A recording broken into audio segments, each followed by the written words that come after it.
conclusion I've come to is that there is a very powerful spiritual evolution going on this planet of awakening. In fact, it's the most hopeful thing I see in humanity. Eckhart Tolle talks about it very beautifully. I find it very simply in A New Earth, about how the analogy of flowers, how at first there were just a few flowers, then there were a lot, and then with evolution, flowers are everywhere. And the same thing he believes, and I believe, is happening with what we call awakening. It used to be something for a rare spiritual elite. That is no longer the case. People are evolving much faster than the spiritual communities are. This time on the Plutopia podcast, our friend Joseph Rowe joins Jon and Scoop from Paris to discuss meditation and spirituality. We discuss the quest for spirituality, organizing a group to explore spirituality versus spirituality for profit. We also talk about violence in the media. For this episode of the Plutopia News Network, we'd like to welcome our friend Joseph Rowe. We're going to talk about spiritual community today. Joseph is a musician, a composer, a writer, a storyteller. He has a long association with Catherine Braslavsky, and they perform mostly in France and other places. Joseph is also an author and a translator, and he's a meditator and teacher. So Joseph, welcome. Thank you, Jon. Glad to be here. Happy you're here. So do you consider yourself part of any particular meditative tradition? That's a good question. I would say yes and no. I feel that one of the great advantages of our time, the era we live in, is having access to all the great traditions. And I feel it's very important to, as the saying goes, take the best and leave the rest. And I know there are people who disagree with this, very, very thoughtful people, traditionalists, who claim that you have to stay with one tradition. And I very much disagree with that. I think it's true for some people, but I think it's completely illegitimate to generalize that. And so, no, I'm not. I have participated in a number of traditional spiritual communities, mostly Buddhist and some Sufi and some Christian, kind of Christian Zen, actually. And maybe Gurdjieffian too? And Gurdjieff, that's way. right. Yeah. Gurdjieff to me is kind of a branch of the larger Sufism. He definitely came from the Sufi tradition, and so that pretty much sums it up. It sounds like you're using a technique that is common among technology people and makers of modding. It's not just going with one strict version of meditation, but you've made a version that works for you. Is that how you would see it? Yes, a combination of techniques which work very well for me and for others that I've shared it with also. Yeah, I mean, it's like it's not particularly healthy to eat the same meal every day, so it makes sense that it wouldn't be necessarily healthy to follow a single path throughout your life. Yeah, that's a very individual thing, yeah. So we were going to discuss skillful means for spiritual community for enhancing online connections, especially for people who are dedicated to spiritual awakening. And there was a quote in a piece of yours that I read recently where you were writing about an experience you had with Thich Nhat Hanh, the Vietnamese Buddhist who is quite well known and is the founder of the Plum Village community, and another one of our regular guests, Gary Gock, is part of that community too. And the quote is, "Surely what we need most is enlightened community. We've had many enlightened individuals, but when we have never seen an entire community, but when have we ever seen an entire community which is enlightened? It may even seem impossible. But who says this cannot be? How can you know? Why not a family, a tribe, a village of awakened beings, and then a city, a region, even a whole country? And why not an awakened world? This is the only useful meaning I can find in such prophecies." Yeah, he was referring to the prophecy of some great coming savior. Maitreya, yeah. Maitreya, yeah. So this question of spiritual community and online community sort of working together, you had discussed how you haven't really found that in any effective way. Is that correct? Yeah, that's pretty much correct. I find online communities that have certain virtues. That's why I keep subscribing to them and visiting them. But I don't find any one that is entirely satisfactory. And this isn't just about online either. I think we tend to talk a lot about online now because of the COVID crisis, but let's not forget that really we human beings thrive in personal presence together too, and more than online. And whether it's one or the other, I find that I can't, having attempted to belong to various communities, I find that I can't find anyone where I find my place, where I really find my place. And for a long time, I thought that that was about me. And then I looked around me and I saw millions and millions of other people who were reporting the same thing. And I began to ask questions of some of them. And of course, it's true that some people are on a big individualistic trip or they're loners of one kind or another or something like that. But that was not at all the most common report. The most common report was that simply, it was kind of like me, is that people couldn't find their place. And to make a long story short, what the conclusion I've come to is that there is a very powerful spiritual evolution going on this planet of awakening. In fact, it's the most hopeful thing I see in humanity.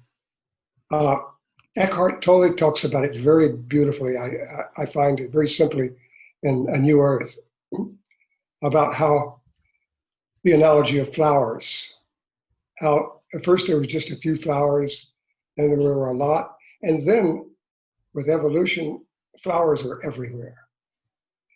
And the same thing he believes, and I believe, is happening with what we call awakening.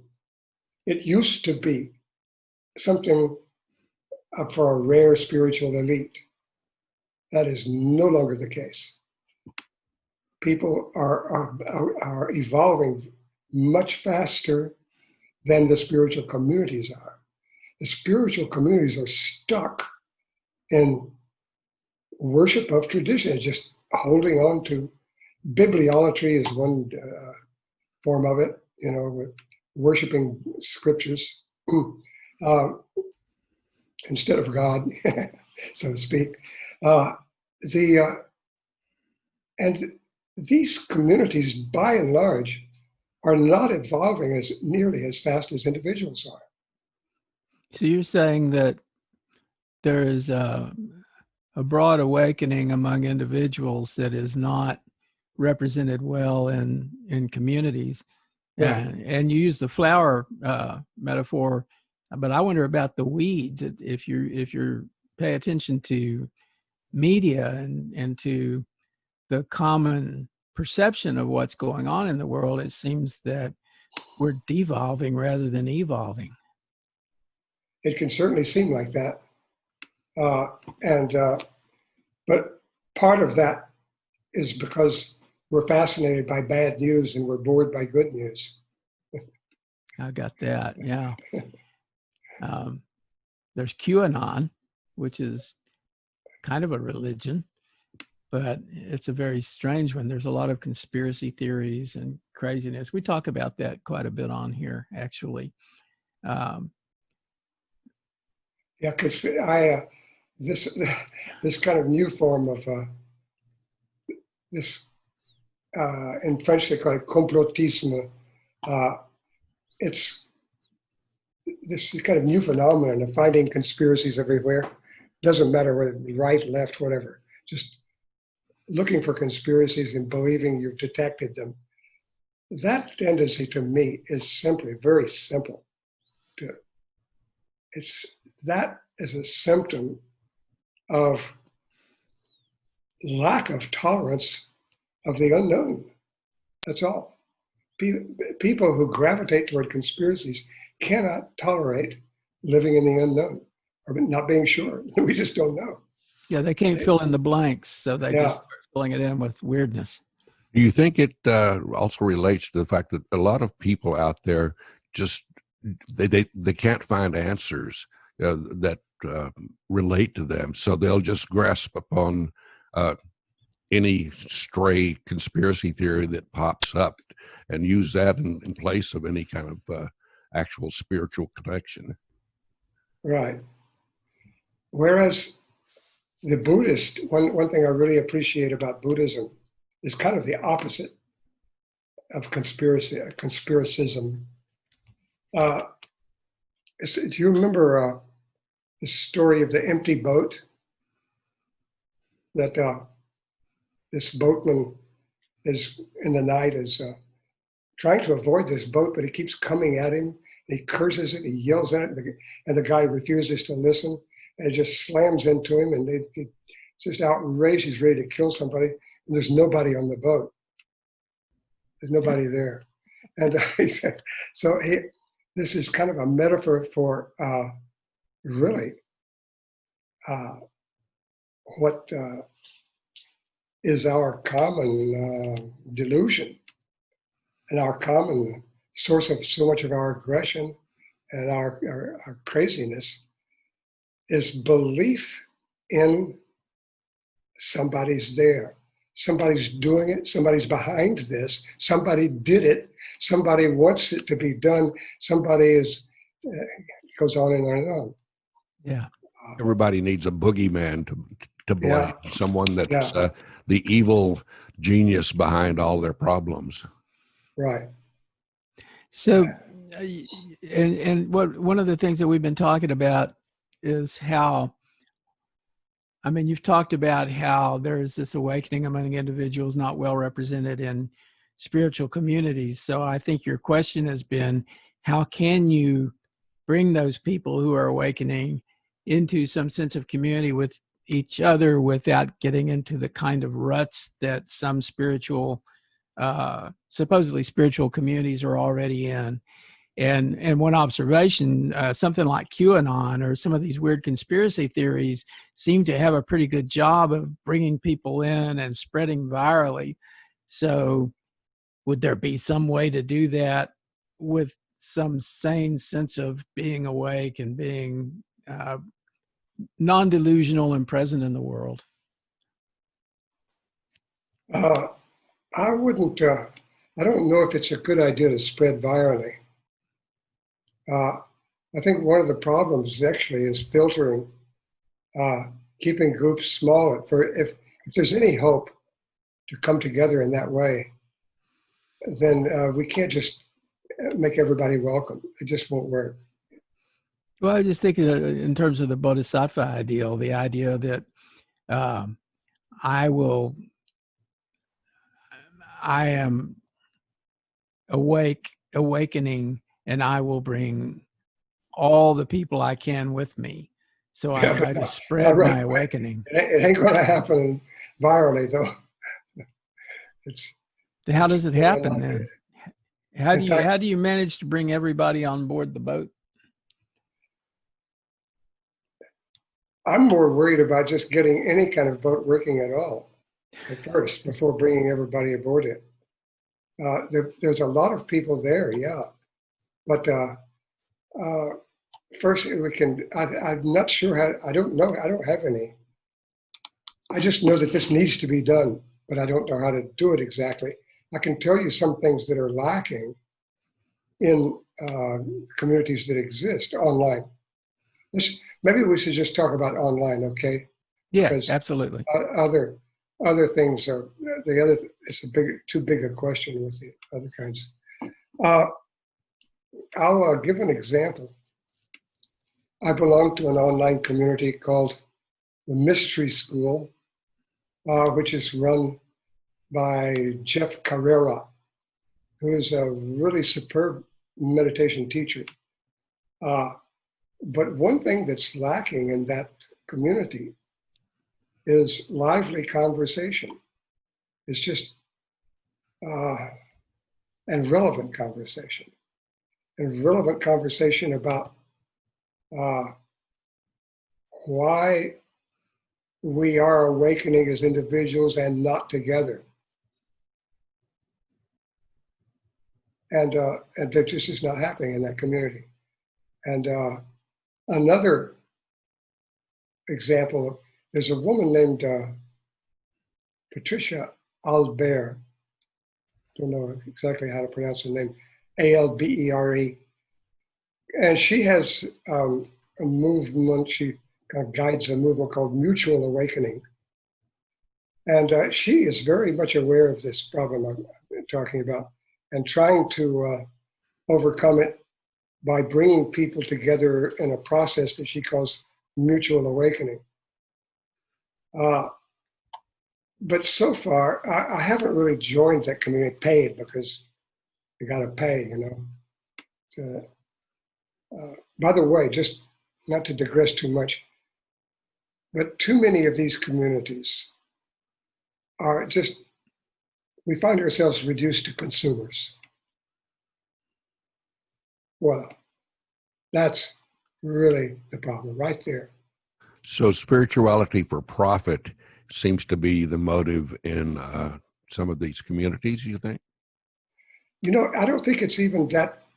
I don't think they really want that. I don't think, for example, Jeff Carrera is interested in profit primarily, but that's the model that he succumbs to and that people tend to succumb to. And Craig Hamilton is another example, a wonderful meditation teacher.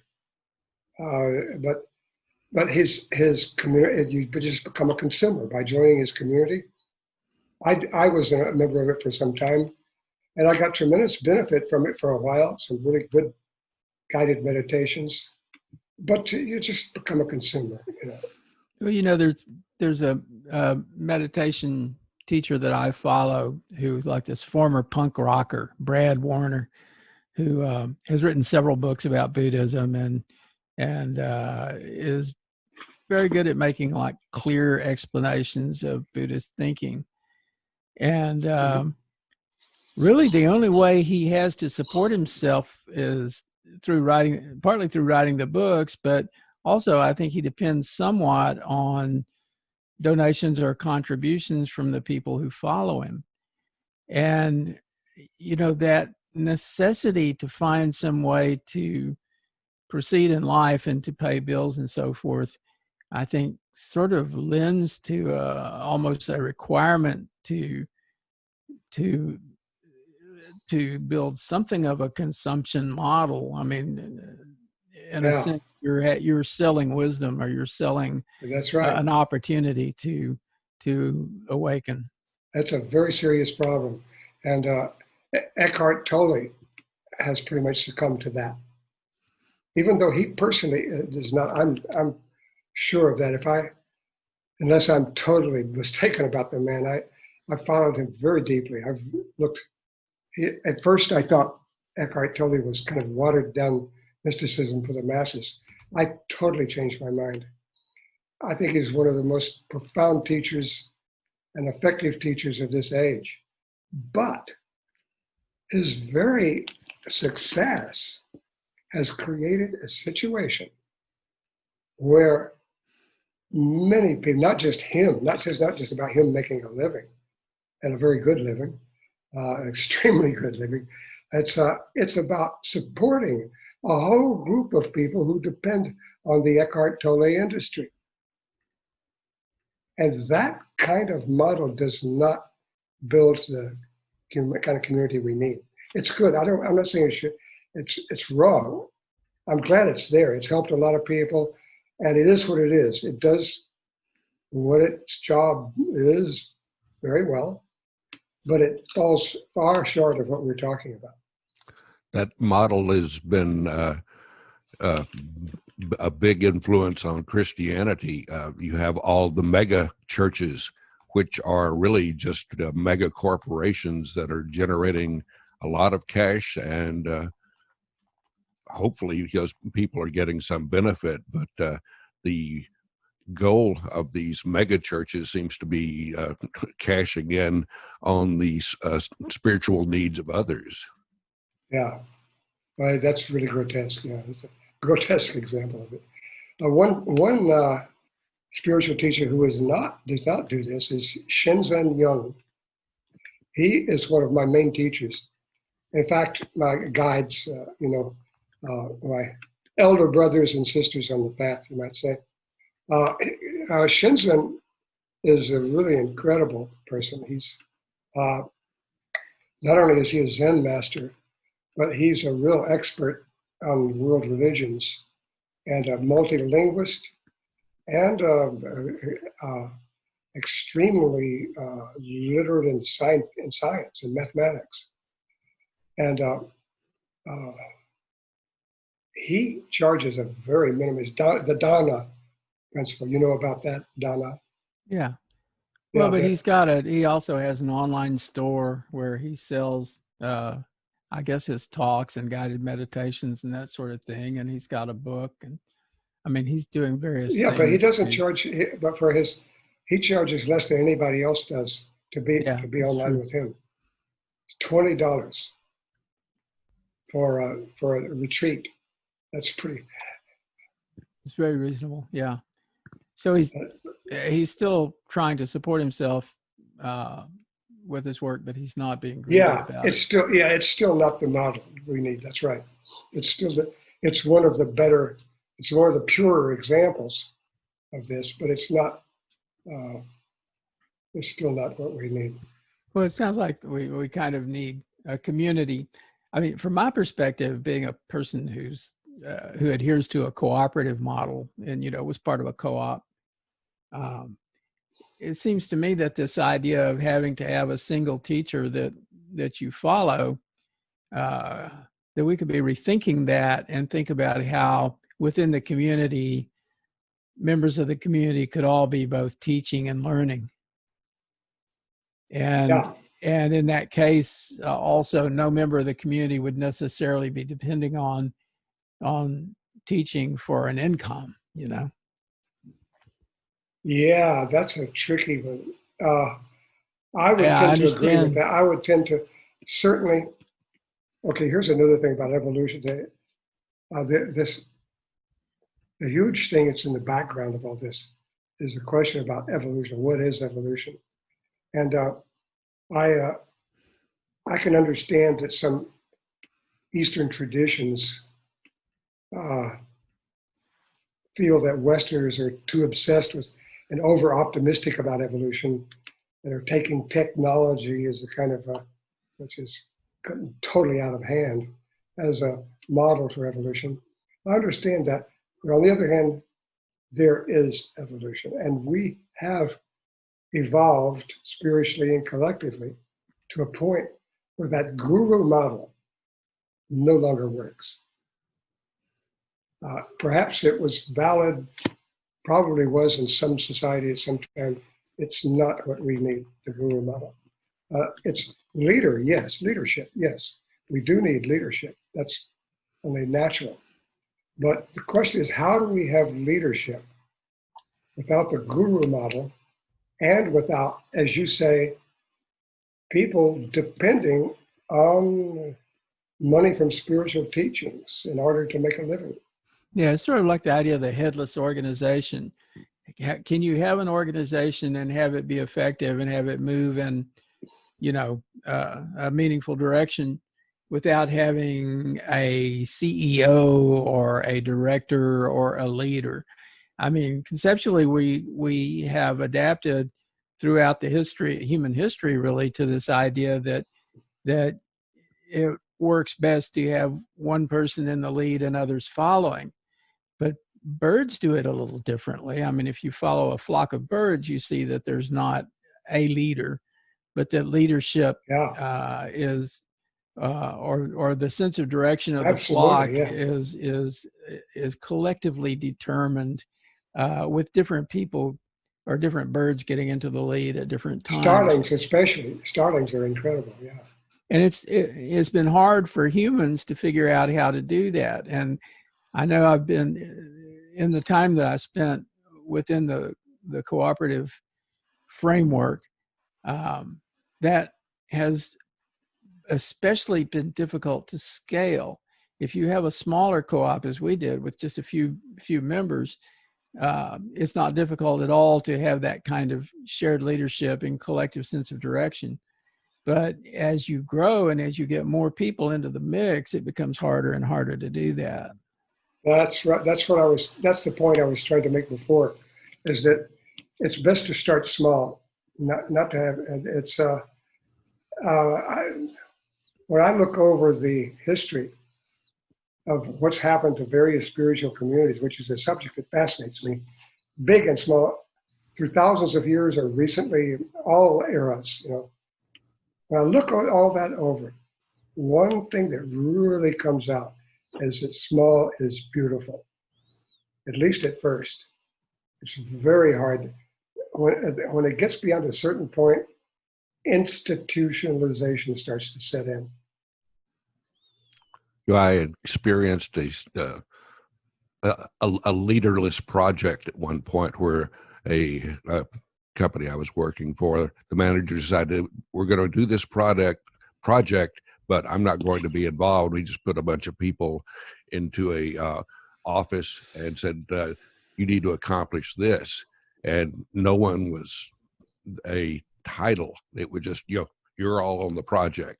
And it was the most chaotic thing I've ever, it was fine when there were just a few people as it was developing. When it got to be a large group, the emergence of people who want to be king was starting to happen. Yeah. And suddenly, there's cliques forming, and that kind of thing is pretty much self-defeating. Absolutely. Yeah, and those are like that's a very important point. Those are human tendencies. No, I'm sorry. Those are human tendencies we kind of have to figure out how to overcome in order to make this work. But you brought up a very important point, is that ideal is impossible. It's totally unrealistic in the context of ego, people living from ego consciousness. That gets to another thing that we were going to talk about, which is in these communities that exist where there is this guru or teacher or person at the top or the center, the potential for scandal, the potential for that person to abuse his or her role. Yeah. And we've seen that. We've seen that within the Shambhala community, and we've seen that within like Buddhist communities, like Yeah, that's right. Chogyam uh, Trungpa, the also Tenzin. yeah, and also Noah Levine and Noah Levine. against, yeah. Oh gosh, I hadn't heard about that. Oh well, Well, you're the he had some people accused him of some things, and the whole uh, the whole organization sort of fell apart. But I think he's still out and still teaching as far as that goes. Well, of course, that brings up another question: is there is also a very strong phenomenon of false accusation and people with an axe to grind. For example, there's a guy who's, I think he's kind of calmed down and disappeared now, but a couple of years ago, he was ranting and raving about Shenzhen Young. And I really looked into it carefully because I want to know about the shadow side of teachers. And it was total bullshit. It was this guy's. And another example, there's a very famous book that came out called Lives in the Shadow with J. Krishnamurti. That book is a total fraud. It's supposed to be an unmasking of Krishnamurti. And really it's just a rant, a totally biased rant by a woman but it took me a long time to find that out. I totally brought into that book at first.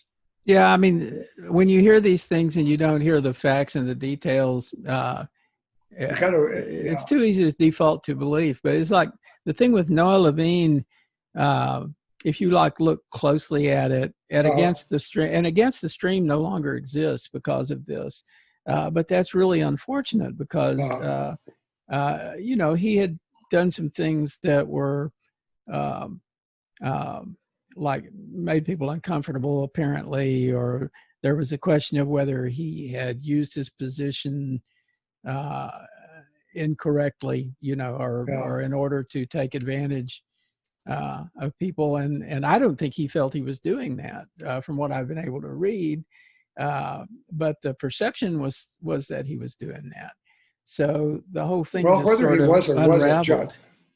Whether he was or wasn't, the question is, in our context, how did it come about that an entire community disappeared just because there's a misbehavior or perceived misbehavior of one person? So, in the Buddhist sense, I mean, if you read Dogen, you know that the entire community didn't really disappear. Nothing ever goes away. It just transforms. And all of those people in that community are still doing, I guess, things similar to what they had been doing before, but they're just not doing it as part of that community. So while the community entity unraveled, I had been reading something recently about, this is in Sapiens, I think, actually, where he talks about how we create total fictions and call them like organizations. And the organization is really a fiction, something that we call a company that has a brand attached to it. It's a story. It doesn't really exist. It's just a bunch of people who are conforming to a narrative. Yeah, exactly. That's a wonderful book, Sapiens. It's the first book I've ever read, as far as not the only one that exists to my knowledge, of a really top-level academic historian who meditates. And it's an excellent book. It's a very enlightening book, too. It shows. The fact that he's a meditator really shows. Yeah. So I mean, I don't think that, I wouldn't say that Against the Stream went away. I just think that it was reconfigured and the name stopped meaning anything. Well, anyway, we get a little bit sidetracked there. I think the question was, the thread, I think, was that these scandals have kind of shaken us awake to the fact that we have to find a better model than the guru model. And we don't know how to do that because the way I see it, the only hope of a group of people even a small group, coming together and finding and having this higher intelligence emerge without having to have a central figure all the time. Although there may be some temporary leadership needed, that's normal. The only hope that can happen, seems to me, is among people who have individually already gone beyond the ego operation, or at least they can do that in this sacred space. They can really let go of belief and operation from a perceived separate self. Would that be kind of like trying to build an anarchist organization, that kind of oxymoron? Might seem like that, but I don't see any other way. I mean, the question is, as soon as you start, would those people come together, and how would they adhere? Well, as they have to, the group. I'll put it this way: how would they adhere? By simple thirst, by the thirst for collective awakening, as the next stage in human evolution. Passion for that. That's what brings them together. That's no problem with that. But the motivation is very powerful. But the problem is, you have to have a means, have to have a skillful means of detecting emergences of ego and putting a stop to it without the emergence of a group ego. Yeah. Well, I mean, one question is, does ego ever do you really transcend ego, or do you just sort of put it in its place? You sort of, I mean, ego, if you think of it as being something like the default mode network that Michael Pollan talks about, it's a component of the system, sort of. It's part of the human machine. I really don't like to use the term human machine, but like the human operating system, whatever. And if it was to truly go away, then there would be a kind of dysfunction, I would assume. So No, I don't agree. I'm sorry, the challenge is to be able to accept that it's there, but to understand that it is not. It's not either that it's not real or that it has no independent reality. It is not real. It's a game. You got to understand it's a game. It's a game that got out of hand. And the question is how to get the game, how to constrain it to the point that it serves its purpose, but it doesn't dominate. You stop believing the it. system. You don't believe in it anymore. You can't accept it. If you can't have your cake and eat it too, you can't accept the reality of ego. But what is it that stops believing? I mean, where does the belief, isn't the belief associated with the ego? So No, ego would have to stop believing in ego. No, I don't agree. No, this mind stream, body stream does not agree. There's okay, well, what is it if it's not ego? It's what Krishnamurti called the awakening of intelligence. So we think of a human as having an intelligence, but that intelligence is not the ego. It's something else. Right. And it's in both the body and the mind. Is that correct? Sure. It manifests through body and mind. I wouldn't say it originates there, but it manifests there. Or is it beyond individual body and mind? Because we all know that, well, we all know. Guys like you and I tend to agree that everything is interdependent and everything is connected. Yeah, exactly. Yeah. So it's like a wave upon the ocean, as they say. Yeah. a wave upon the ocean saying, "I'm so lonely out here in the midst of." But the water's right there. Come on in, the water's fine.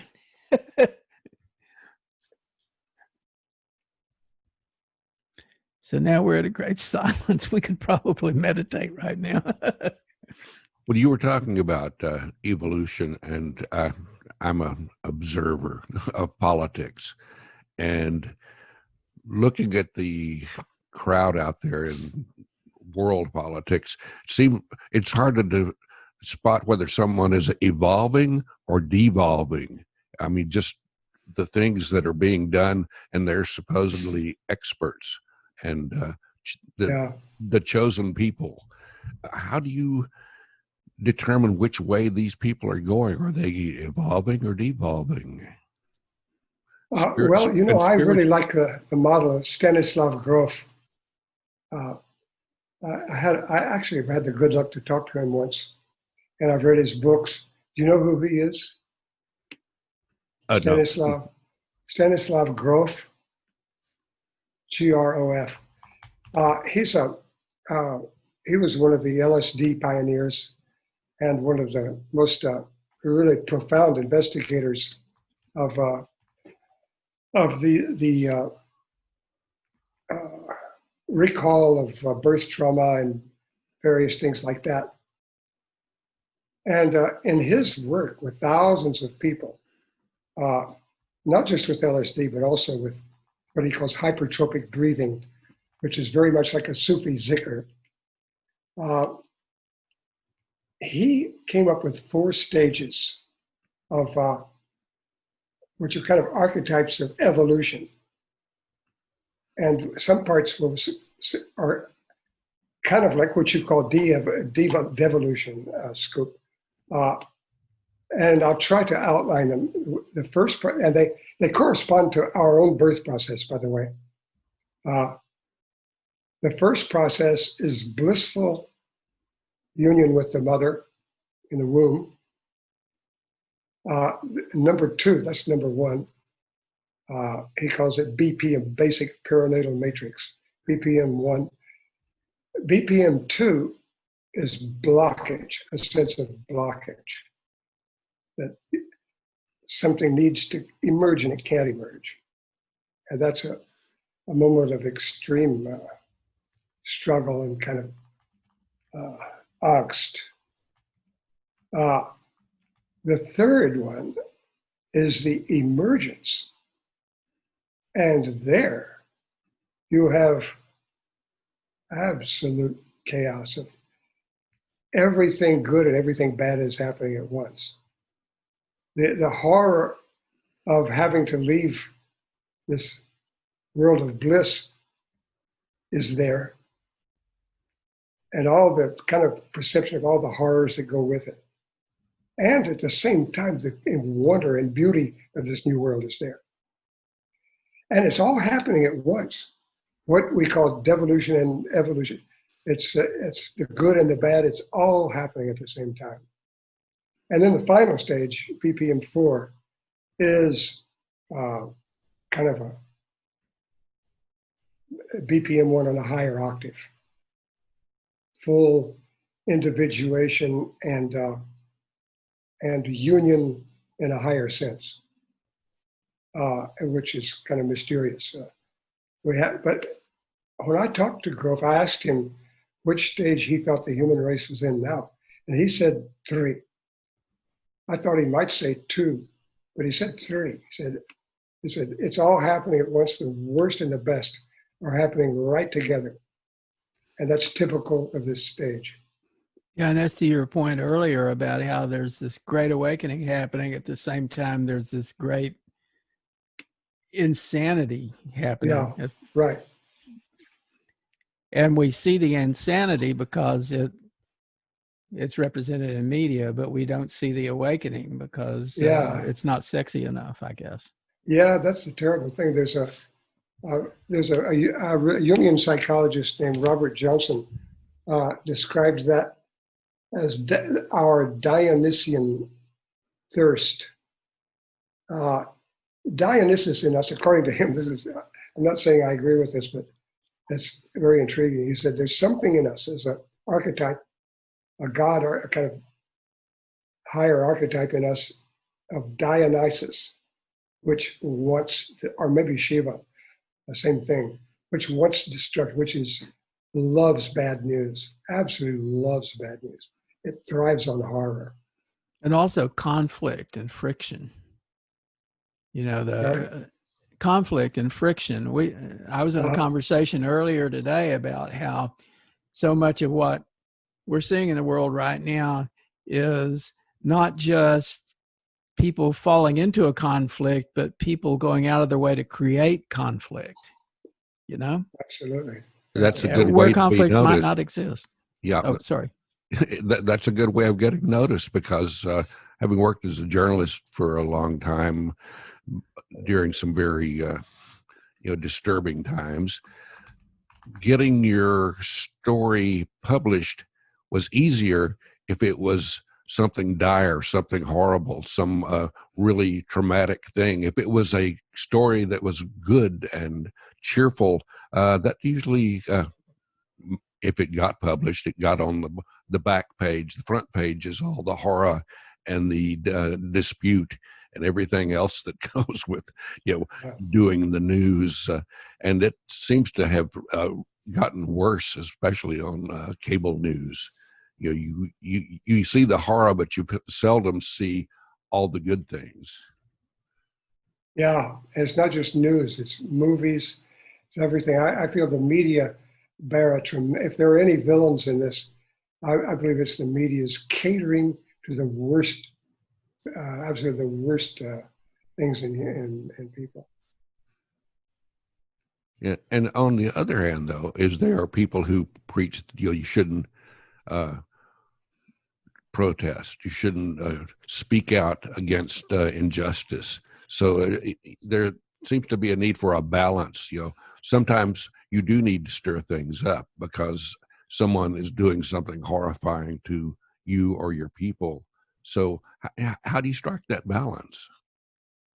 Well, I think we're talking about different things. I'm talking about really catering to people's thirst for violence, about movies especially. Have you ever noticed? Here's a simple way to measure that.